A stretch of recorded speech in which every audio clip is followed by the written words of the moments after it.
Hey everybody, this is Chapter 7, our Chapter 7 overview, Management, Leadership, and the Internal Organization. Now, half of this chapter you're really going to be covering with as part of your weekly agenda summary, so I won't get in a lot of detail on some of these sections. So it starts with, what is management? And their little definition, I'm in the binder. Ooh. The process of achieving organizational objectives through people and other resources. And if you look at table 7.1, the managerial or the management hierarchy, most of you are pretty familiar with the idea that we have top management, middle management, and then supervisory management. And of course, I spend my whole world in supervisory management, leadership, coaching, mentoring, and all of that because that's our program, supervisory management. Regardless of that, there's a lot of different skill sets that each level needs. And as you go up the levels, those shift a little bit. So they talk about the different skills needed for managerial success. 3 categories of skills apply: technical skills, human skills, and conceptual skills.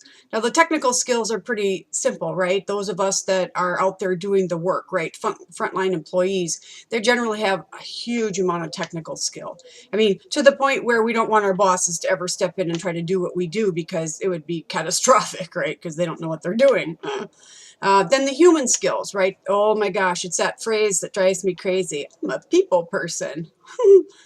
I know people that think they're a people person, but they're not.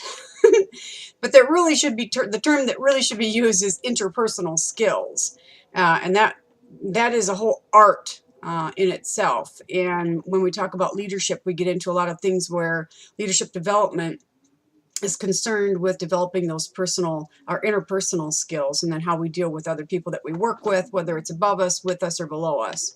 And then the conceptual skills, big picture thinking. Big picture thinking. You have to have good conceptual skills to get towards that top management. So if you go back to figure 7.1, that little step, the 3 steps there, at the bottom layer, you're going to have more technical skills. At the middle layer, you're going to have a combination of technical, human, and conceptual skills. At the top layer, now the heaviest chunk is on conceptual skills. They're big. You got to think about the whole process of organizing and managing the company, not necessarily the small details, the technical details of how to do the work. Let's see here. Managerial functions. You guys are you are doing that as part of your interview, so I'm not really going to spend any real time here.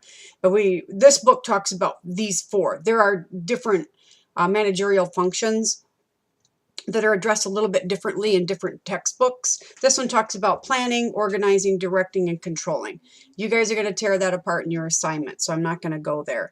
And as well, setting a vision and ethical standards for the firm. We spent 2 weeks alone just on ethics and mission statements and vision statements and all of that. So we don't need to go back to that again. The importance of planning. You guys have already figured out as students the importance of planning, right? If you don't plan well with your jobs, your life, your schoolwork, you can't get it all done. And the same thing applies within a business. But we do have different types of planning. And again, you guys are going to work on this as I think it's number 4 in your agenda summary. You're going to do a mind map that's going to explain strategic planning, tactical planning, the operational planning, and contingency planning. And the book then kind of talks a little bit about each of these. So I'll go ahead and talk about some of these. So you're going to get a brief description of what they are, I think pages 195 to 196, and then the book breaks it down a little more detail as you go forward.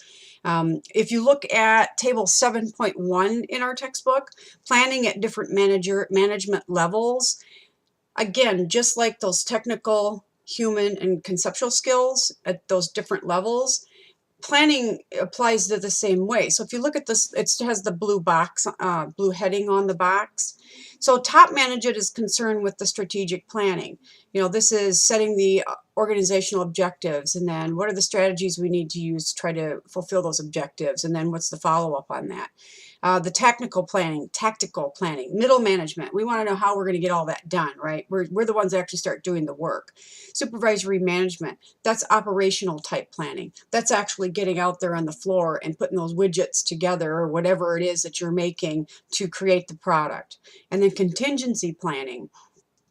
Everybody has to have a contingency plan, so that applies to all levels. It just looks different at each level. So if you're at the operational level, the bottom level, right, we have to have plan B, right? So what if the line goes down? What do we do? It's just stop the whole plant, say, oh, y'all go home, right? We're good. Yeah, we'll just come back tomorrow. It doesn't work that way, right? You have to have so many things made by the end of the day, right? You have quotas to make. The operational or supervisory management people, they need plan B. So what if half my workers are out with the flu? Now what do? The plant's working just fine. We just don't have enough people. What's your plan B? And then top management, they have to have, they use strategic planning in a different way. So what's plan B for them? So what if there is a chemical spill? What's plan B? What do we do? So we all do contingency planning. We just do it a little bit different way. Strategic planning process. We already understand the organizational mission part because we've covered that in other chapters and other lectures. Now, assessing your competitive position. This might be new for some of you. It's called a SWOT analysis. And that's where, and if you look at figure 7.3, that's what I'm kind of walking us through. We look at our strengths, weaknesses, our opportunities, and our threats. So let me give you a real world example. I've been hired in the past quite a few years actually, and I don't really do much of it anymore because I just don't have time for it. But I've been called in to work with a financial institution to help facilitate their off-site strategic planning meetings. And what that means is they go to a real fancy hotel place, whatever, for 2 or 3 days with all of their all the vice presidents and the CEOs and president and all of that. And they spend 3 days planning they're going through their strategic plan, creating their strategic plan for, let's say, the next year, short term, next 5 years, longer term, and then overall goals even past that. So when we look at that SWOT analysis, I'll come up with activities for us to break down, okay, what are our strengths? What are we doing really, really well? So one example of this is 1 year, between 2008 and 2012, we had the whole banking kind of crash thing, right? So some of the strengths of a smaller local banking system is just that. It's small and local. We have an office you can walk into. We have a bank teller you can walk in and say, well, hello, Mary, what can you do for me today?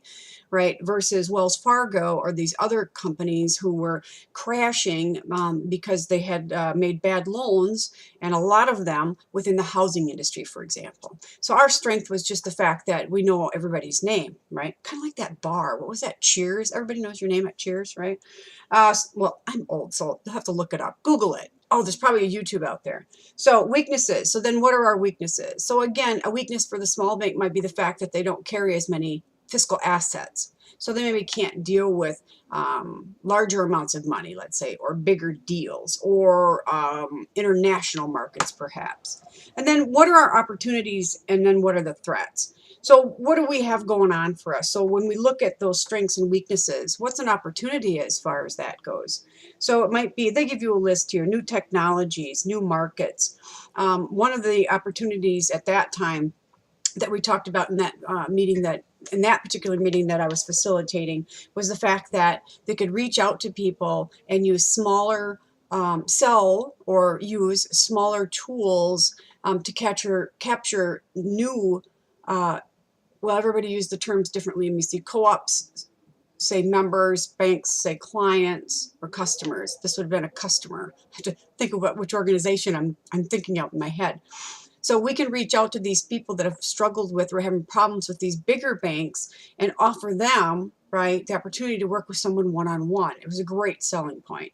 And then threats. Again, threats. What are all the different threats out there? And they give you a list here. New government regulations.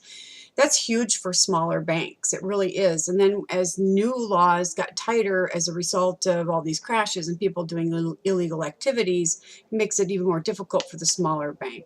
So that's what a strategic plan is really all about. And we go to these offsites, someone facilitates like I do, and we sit down and we just tear this stuff apart, right? Now, the SWOT doesn't have to be that complicated. We can use them for a lot of different things. So let's say we want to just figure out what's going on in my department, right? Let's say you're in the finance, or no, let's get away from finance. Let's say you're in the human resource department, right? In the human resources area. You could do a SWOT analysis. Okay, what's our strength here in this department? Where are our weaknesses, opportunities, and threats? Right? What's our strength? How many people do we have working here? Do we have people that have degrees that understand human resources from that perspective? What are our weaknesses? That kind of thing. So you can use them in a lot of different ways. It's just one tool, by the way. That's not the only tool that we use, but SWOT is probably the most common that people use. And then that planning part, then at the strategic level, we're trying to, set up, objectives, big objectives for the company. That's where we come up with, let's say the sales department says we want to increase our sales by 3% for next year. Okay, well, if you're going to do that, then what kind of strategy are you going to create to be able to differentiate yourself, right, from your competition? Is here they talk about competitive differentiation. Ooh, fancy word. That just means what's going to make you stand out. So if there's 3 shoe stores in town, why should I buy my shoes from you, right? If you want to increase your sales by 3%, how are you going to do that? How are you going to do it over your competitor, right? And then how are you going to implement that, right? And then how do you monitor it? And that's where you introduce, like I introduce, in any kind of strategic planning, or even with my students actually, I use action plans. There's tons of templates out there. It doesn't have to be complicated. An action plan is, this is the goal, this is how we're going to get there, this is when we're going to get there, and here's who's going to help us get there. And then we follow to make sure people are meeting their deadlines and doing what they're supposed to do. Ooh, might be a wise thing for you to look at the next time I put you in some groups. Ah, tricky, huh? Managers as decision makers. There's different kinds of decisions. Humans are not good decision makers, by the way. I may have told you this before, but I know I've told it in my other face-to-face classes. We're not good at it. You have to learn to be good at it. It's just not something we make up. And you can read the stuff on program and non-program decisions. And there's all different kinds of ways that we can learn to make better decisions, because it is a learned process. In my program, we have a whole class. It's called Team Building and Problem Solving. We learn about different models for solving problems, because there's different models that you use for different kinds of problems. The one they share with you here, figure 7.4, steps in the decision-making process, is very similar to what I would call the scientific method for problem solving. It's pretty simplified, but it's better than nothing, because I see people that want to make decisions based on their gut feelings. I'm like, oh, I love it when people tell me that. Oh, sorry, kitty, fine. Yeah, there's no such thing. Well, maybe there is a little bit, but we have to be very careful about our gut feelings, because we're influenced by a lot of other things that aren't necessarily objective, right? Then, of course, as far as I'm concerned, the hardest part about being a manager, oh, sorry, cattail, is managers as leaders. We have all kinds of different leadership styles. This chapter here gets into just the very basic of it. Talks about autocratic leadership, democratic leadership, and free reign leadership. There's other kinds. There's participative management or leadership styles. There's contingency planning, I'll say that 3 times. Contingency leadership styles. You can read on what these mean. We do an exercise in one of my classes where we play a dating game, and we have autocratic Al, we have democratic Dan, Lester laissez-faire, Pete, participative Pete, right? But the whole idea behind this is to learn what those different styles are and learn when to use them. So the big question here, right, it asks us, well, which leader style is best? Well, some people feel that the one that they use is the best. Well, my guess is if that's the case, then they don't know that there's other styles, for one thing, or they can't or haven't learned to get out of their comfort zone to use other kinds of styles. There's 3 things that influence the type of style that you should use. It depends on the type of leader that you are, what you're comfortable with. It depends on the type of employee or subordinate or person you're working with. It also depends on the situation. So, for example, if I go into an emergency room because I've just sliced my arm open, this weekend I was cutting peppers up from my garden. So I sliced my finger wide open. When I run into the ER in an emergency room, I want an autocratic Al. I want an autocratic Ann. I want that autocratic leader that says, sew that girl up. I do not want to have a meeting and talk about whether we should sew it up, should we staple it, should we stop the bleeding now, should we wait? No, this is an emergency situation. We need it done now. But what if you had, and that might apply too if you had a new hire. We aren't going to let them wander around and make too many mistakes for too long. So we want to make sure that we, are a little bit autocratic until they learn the job. And then we back off and we become a little more democratic. Organizational structures, you guys can look at that. It's a pretty straightforward discussion. Talks on like how we departmentalize our companies. Most of you are familiar with, we have different departments, and that's just a functional departmentalization. So we put all the marketing people together, we put all the finance people together, that kind of thing. And it just shows you some of the differences.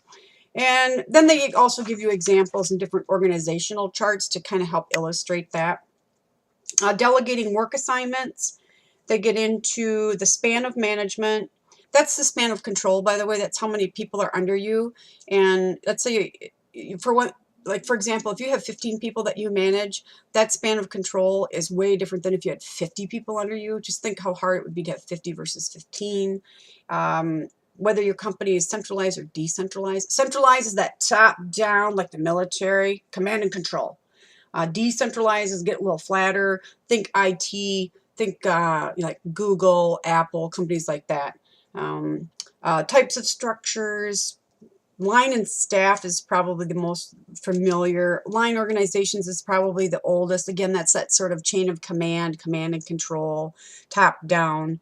We have committee organizations that are becoming very popular now. As a matter of fact, I'm working with a company now, and they use what they call HETs, which is high energy teams. And that goes along with that committee type organization, or the next one that was called the matrix organization.